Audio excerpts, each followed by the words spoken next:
So hello guys, I welcome you all to this unique series which I have just recently started. Week तीसरा अप्रैल 2021 का सारे community post में पूछे हुए क्वेश्चंस का आंसर विथ एक्सप्लेनेशन लेके आ गया हूं आप सभी के सामने। मेरा नाम है नीतीश प्रकाश सूर्या। आप देख रहे हैं everything about civil engineering channel जो कि डेडिकेटेड है सभी सिविल इंजीनियर्स को।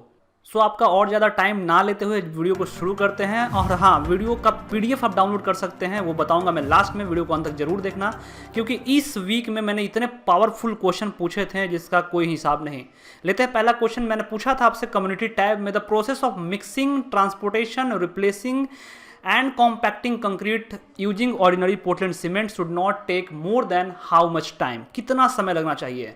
तो जो वीक 2 में क्वेश्चन पूछा था दोस्तों, उस बुक में मैंने क्वेश्चन पूछा था कि क्या क्या प्रोसेस होता है। जैसे पहले बैचिंग होता है, मिक्सिंग होता है, ट्रांसपोर्टेशन होता है, उसके बाद कंक्रीट को प्लेस करते हैं, उसके बाद हम लोग कॉम्पैक्ट करते हैं, कॉम्पैक्शन के बाद फिनिश करते हैं, फिनिशिंग वर्क देते हैं, उसके बाद क्यूरिंग करते हैं, फाइनल प्रोडक्ट निकल जाता है, जैसा कि पिछले वीक में मैंने डिस्कस किया था काफ़ी डिटेल में। तो जैसा कि ये देखिए, ये पहला वीक का वीडियो है और ये सेकंड वीक का वीडियो मैंने डाला हुआ है। इसके बाद जो 21 बेस्ट एमसीक्यू क्वेश्चन जो कंक्रीट था, काफ़ी फेमस सीरीज हुआ था 21 जो बेस्ट क्वेश्चन मैं हर एक सीरीज से करवाता था, और प्रैक्टिकल वीडियो जो कि सबसे ज़्यादा इस जो चैनल का बेंचमार्क है, जो यूनिक सेलिंग पॉइंट जिसको बोल सकते हैं, सबसे ज़्यादा चलता है हमारा प्रैक्टिकल वीडियो। वापस आते हैं अपने जो क्वेश्चन पे। तो जैसे मैंने पूरे प्रोसेस समझाया, अब क्वेश्चन ये पूछ रहा था कि कितना टाइम लगना चाहिए। तो जस्ट इस क्वेश्चन को घुमा के पूछा हुआ है। सिंपली क्वेश्चन ये पूछना चाहता है कि जो इनिशियल सेटिंग टाइम होता है, जो कि आप सभी को पता होगा कि 30 मिनट्स होता है, तो इसका आंसर एक्चुअली हो जाएगा 30 मिनट्स। और जो फाइनल सेटिंग टाइम होता है हमारा, जो वो होता है लेस देन 600 मिनट्स। जो कोड बोलता है IS 456 कि लेस देन 600 मिनट होना चाहिए हमारा फाइनल सेटिंग टाइम। यही क्वेश्चन पूछ रहा था। The process of mixing, transporting, placing and compacting concrete using Portland cement should not take how much time. तो हो जाएगा 30 मिनट्स। ठीक है, तो इन सब वीडियो को जरूर देखिएगा। जो पिछला वीक में जो 2 वीडियो मैंने डाला है उसको जरूर देखिएगा। लेते हैं अपना अगला क्वेश्चन। नेक्स्ट क्वेश्चन है, what is the very first crack that occurs in any RCC member specially if constructed during summer. अगर कोई भी हमारा मेंबर है आरसीसी का, कॉलम है, बीम है, छत है, कोई भी हमारा स्ट्रक्चर बना हुआ है आरसीसी से, तो सबसे पहले कौन सा क्रैक उसमें होगा? चारों ऑप्शन आपके सामने हैं। तो कॉन्सेप्ट क्या बोलता है मैं आपको दिखा देता हूं। देखिए, कॉन्सेप्ट बोलता है, ये हमारा एक टिपिकल बीम मैं आपको शो कर रहा हूं। ये टिपिकल बीम है। Guys ignore all the noises जो कि आ रहे हैं, क्योंकि शादी का सीजन चालू हो गया है, गाना गाया जा रहा है, तो आप इसको इग्नोर करिएगा और अपने जो स्टडी है, अपना जो ग्रोथ एरिया, अपना टारगेट एरिया है, उस पर फोकस करिएगा। तो हमारा बीम है, वहाँ पे डिफरेंट क्रैक्स मैं इस फिगर के माध्यम से शो कर रहा हूँ। बट बेसिकली अगर आप कंक्रीट को कास्ट करते हैं, आरसीसी मेंबर को भी कास्ट करते हैं एक्सट्रीम समर में, जहाँ पे हीट बहुत ज़्यादा होता है, तो सबसे पहले जो होता है वो श्रिंकेज क्रैक डेवलप होता है। श्रिंकेज क्रैक सबसे पहले डेवलप होगा। क्यों होगा? क्योंकि वहाँ से सारा मॉइस्चर हो सबसे तेज़ी से इवेपोरेट करेगा, मॉइस्चर इवेपोरेट करेगा, हमारा जो वॉल्यूम है वो रिड्यूस होगा, हमारा श्रिंकेज क्रैक आ जाएगा। और जो सेकेंड आएगा वो होता है फ्लेक्सर क्रैक, यानी जो बेंडिंग के कारण जो क्रैक आता है उसको हम लोग बोलते हैं फ्लेक्सर क्रैक। इसके बाद हमारा आता है सेटलमेंट क्रैक, और इसके बाद जो हमारा सबसे लास्ट में अकर होता है वो होता है क्रोजन क्रैक। तो ये सीक्वेंस होता है, आपको याद रखना है। डिफरेंट क्रैक्स कैसे कैसे आएंगे ये सब मैं और भी वीडियो में बताते जाऊंगा। एक्सप्लेनेशन नीचे डिटेल में दिया हुआ है। सेटलमेंट क्रैक क्या होता है, फ्लेक्सर क्रैक क्या होता है, ऑर्डर ऑफ अपीयरेंस क्या होता है, ये इसको आप जब पीडीएफ भेजूंगा तो आप डिटेल में पढ़ सकते हो। लेते हैं अगला क्वेश्चन। अगला क्वेश्चन पूछता है, distemper are generally use to coat. Distempers are generally use to coat. Distempers हम लोग कहाँ पेंट करते हैं? घर के अंदर करते हैं, कंपाउंड वाल पे करते हैं, आरसीसी पे करते हैं। यही क्वेश्चन है। कॉन्सेप्ट पे हमेशा फोकस करिए। देखिए यहाँ पे डिस्टेम्पर यहाँ पे शो किया हुआ है मैंने। डिस्टेम्पर जो होता है बेसिकली देख लेते हैं क्या होता है। डिस्टेम्पर को हम लोग वाटर पेंट्स भी बोलते हैं। डिफरेंट साइज में, जैसे बहुत बड़ा कंपनी का आता है डिस्टेम्पर का, आप देख सकते हो। तो डिस्टेम्पर को हम लोग वाटर पेंट बोलते हैं, ये चीज़ याद रखना है। और mainly they are used in internal walls. Internal wall को पेंट करने के लिए, सीलिंग्स को पेंट करने के लिए, फ्लैट फिनिश देने के लिए यूज़ किया जाता है उसको। इसका कॉस्ट लगभग यहाँ पे दिया हुआ है। कॉस्ट वैरी करता है company to company and brand to brand. So आपको पता चल गया होगा, डिस्टेम्पर हम लोग यूज़ करते हैं interior surface which are not expose to environment. Interior surface which are not expose to environment, इसको कोट करने के लिए डिस्टेम्पर का यूज़ करते हैं। लेते हैं अपना अगला question. The type of mortar the type of motor which is use for the construction works carried out in water locked area. ऐसा जगह जहाँ पानी हमेशा लगा रहता है, वाटर सरफेस हमारा ऊपर रहता है, वाटर लॉक्ड एरिया में हम लोग किस तरह के मोटार का यूज़ करते हैं? तो वहाँ पे हम लोग यूज़ करते हैं सीमेंट मोटार का। सीमेंट मोटार का एक्चुअली ये क्वेश्चन एसएससी जेई का क्वेश्चन है, एसएससी जेई 2018 का आई थिंक ये क्वेश्चन है प्री का। ये क्वेश्चन काफ़ी अच्छा क्वेश्चन है। किसी भी तरीके का आपको हेल्प चाहिए तो आप मुझे कमेंट बॉक्स में कर सकते हो। मेरा पेस कैसा है, मैं बहुत तेज़ तो नहीं निकल रहा हूँ, ये भी आप मुझे कमेंट बॉक्स में करता हूँ। अगर स्लो करना है तो ये भी बता देना आप। जो भी हो आप बताते रहना, आपके हिसाब से ही कंटेंट बनाया जाता है। Which of the following is commonly used as retarder. Retarder हम लोग किसको लेते हैं? तो आपको पता होगा कि सबसे फेमस जो रिटार्डर है जिप्सम। जिप्सम को हम लोग रिटार्डर के रूप में यूज़ करते हैं। जिप्सम को ऐड करने का मेन पर्पस यही होता है कि अगर हम लोग जिप्सम ऐड ना करें तो हम लोग जैसे ही पानी मिलाएंगे, हाइड्रेशन प्रोसेस शुरू होगा, सीमेंट सडनली सेट कर जाएगा, सडनली सेट कर जाएगा। हमें टाइम ही नहीं मिल पाएगा ताकि हम लोग जो पांचों प्रोसेस मैंने बताया है उसको मिक्स करने का, उसको ट्रांसपोर्ट करने का, प्लेस करने का, वाइब्रेट करने का, सेट करने का, फिनिश करने का टाइम नहीं मिल पाएगा। That's why we use gypsum in that. अगला क्वेश्चन मैंने आपसे कम्युनिटी टैब में पूछा था, और जो लोग अभी तक कम्युनिटी टैब में क्वेश्चन नहीं लाए हैं जाके लगाओ। होम सेक्शन में जाना है कम्युनिटी टैब में, सारा क्वेश्चन वहाँ पे एमसीक्यू फॉर्म में पड़ा रहता है। फॉर लाइम कंक्रीट स्लम्प कितना होता है लाइम के केस में, फ्लेक्सर स्ट्रेंथ कितना होता है, कॉम्प्रेसिव स्ट्रेंथ कितना होता है, ये लाइम कंक्रीट के केस में पूछा जा रहा है। तो आपको बताना चाहता हूं दोस्तों कि लाइम कंक्रीट के लिए सारा ऑप्शन सही है, आप इसको याद कर लीजिए, स्क्रीनशॉट ले लीजिए।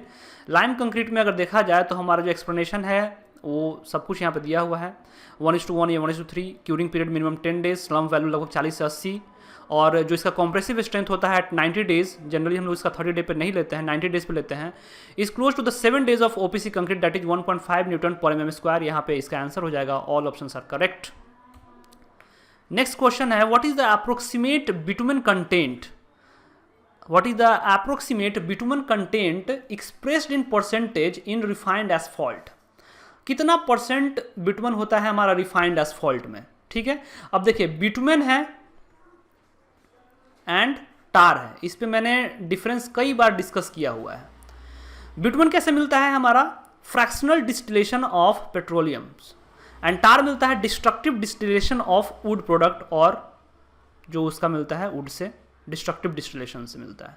इसका विस्कोसिटी कितना होता है ये आपको ध्यान रखना है, कैसे कैसे मिलेगा, कौन कौन से टेस्ट होंगे। कोई भी इंटरव्यू में जाओगे तो इंटरव्यू पर्पस के लिए भी काफ़ी इंपॉर्टेंट हो जाता है, इसका पूछा जाता है कई बार कि what is the difference between bitumen and tar.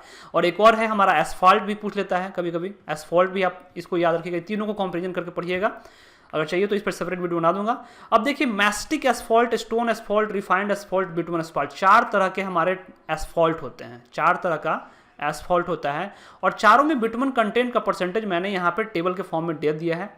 Mastic asphalt में 7 से 10%, स्टोन एसफॉल्ट में 20 से 40%, रिफाइंड एसफॉल्ट में 50 से 55%, जो कि यहाँ पे पूछा जा रहा है कि what is the approximate bitumen content express in percentage in refined asphalt. तो हमारा हो जाएगा 50 से 55%, जो कि यहाँ पे दिया हुआ है, एक ही ऑप्शन है डी, यानी कि 52 हमारा करेक्ट हो जाएगा। चलते हैं आगे। The bulk density of aggregate does not depend upon, bulk density aggregate का किस पे डिपेंड नहीं करता है? Size and shape of aggregate, specific gravity of aggregate, grading of aggregate, and size and shape of container. तो bulk density जो दोस्तों है वो साइज एंड शेप पे डिपेंड करता है, स्पेसिफिक ग्रेविटी पे डिपेंड करता है, ग्रेडिंग पे डिपेंड करता है। किस पे डिपेंड नहीं करता है? तो कंटेनर के शेप और साइज पर डिपेंड नहीं करता है। तो एग्जैक्टली इसका जो करेक्ट आंसर हो जाएगा वो हो जाएगा D, size and shape of container, जो कि मैंने पूरा एक्सप्लेनेशन यहाँ पे दिया हुआ है, आप इसको स्क्रीनशॉट ले लेना, वैसे पीडीएफ भेजूंगा तो आप उसमें पढ़ ही सकते हो। Let's take up the next question. The minimum stopping sight distance on a single lane road having 2-वे ट्रैफिक इज इक्वल टू। अब यहाँ 2 वर्ड बहुत इंपॉर्टेंट है, सिंगल लेन रोड एंड 2-वे ट्रैफिक। अब सिंगल लेन रोड हैविंग 2-वे traffic, single lane road रहता और 1-वे ट्रैफिक रहता, तो उस केस में जो हमारा स्टॉपिंग साइड डिस्टेंस है वही हमारा हो जाता है उसके इक्वल, ठीक है। लेकिन 2-वे ट्रैफिक में हो जाता है ट्वाइस द स्टॉपिंग डिस्टेंस, जो हम लोग SSD निकालते हैं। सिंगल लेन रोड में हमारा स्टॉपिंग साइड डिस्टेंस इसी के बराबर होता है, लेकिन 2-वे ट्रैफिक अगर है तो हम लोग इसमें क्या करेंगे, 2 से गुना कर देंगे, तो इसका आंसर हो जाएगा ट्वाइस द स्टॉपिंग डिस्टेंस। इसका एक्सप्लेनेशन यहाँ पे दिया हुआ आप देख सकते हो। Plaster of Paris can be obtain from, plaster of Paris can be obtain from calcination of, किसके कैल्सिनेशन से प्लास्टर ऑफ पेरिस निकलता है?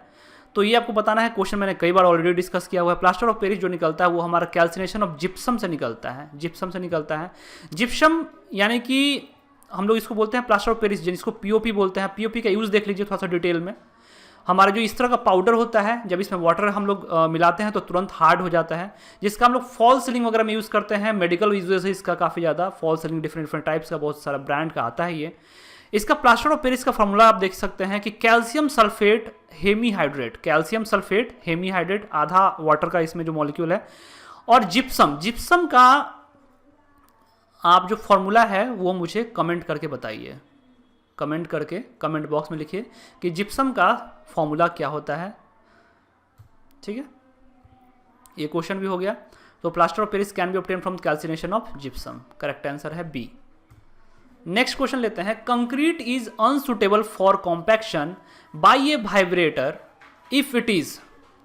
अब कंक्रीट जब हम लोग जो फ्रेश स्टेट में रहता है, यानी कि जिसको हम लोग वेट कंक्रीट भी बोलते हैं, जिसको ग्रीन कंक्रीट भी बोलते हैं, वो कॉम्पैक्शन उसको करना पड़ता है, लेकिन वाइब्रेटर से कॉम्पैक्शन नहीं कर सकते हैं। कब? जब वो ड्राई रहेगा, अर्थ मॉइस्ट रहेगा, या सेमी प्लास्टिक रहेगा, प्लास्टिक रहेगा।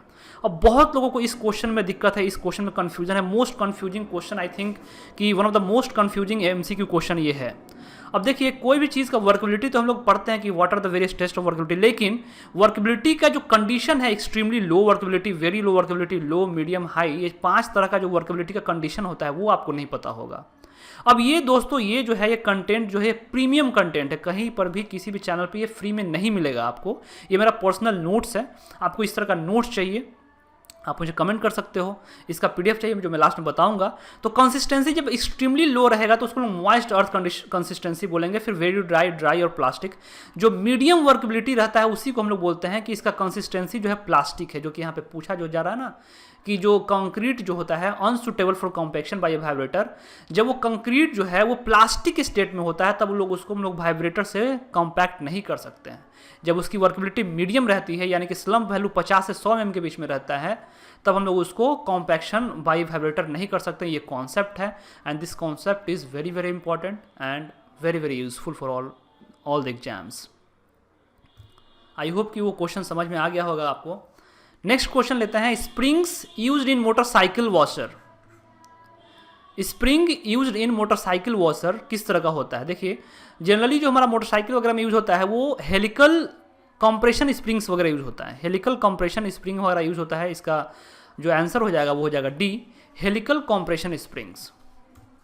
यहाँ एक्सप्रेशन दिया हुआ है, हेलिकल स्प्रिंग का फॉर्मूला वगैरह भी दिया हुआ है, हेलिकल स्प्रिंग्स का बताया हुआ है कि helical spring is a mechanical device which is typically use to store energy and subsequently release it to absorb shock और to maintain a force between contacting surface, जिसलिए हम लोग इसके कारण मैक्सिमम इसका हम लोग मोटरसाइकिल्स एंड अदर व्हीकल्स में यूज़ करते हैं।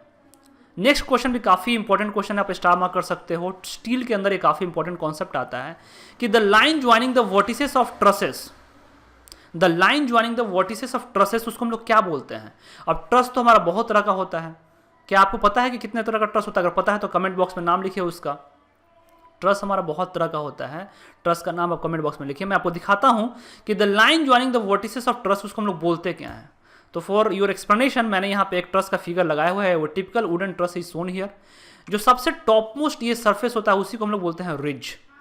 एंड कॉमन राफ्टर है, फिर बैटन है, रूफ कवर है, पर्लिन्स है, क्लेट है, वॉल प्लेट है, टाई बीम है, स्ट्रट है, प्रिंसिपल राफ्टर है, सब मेन कंपोनेंट इसके होते हैं।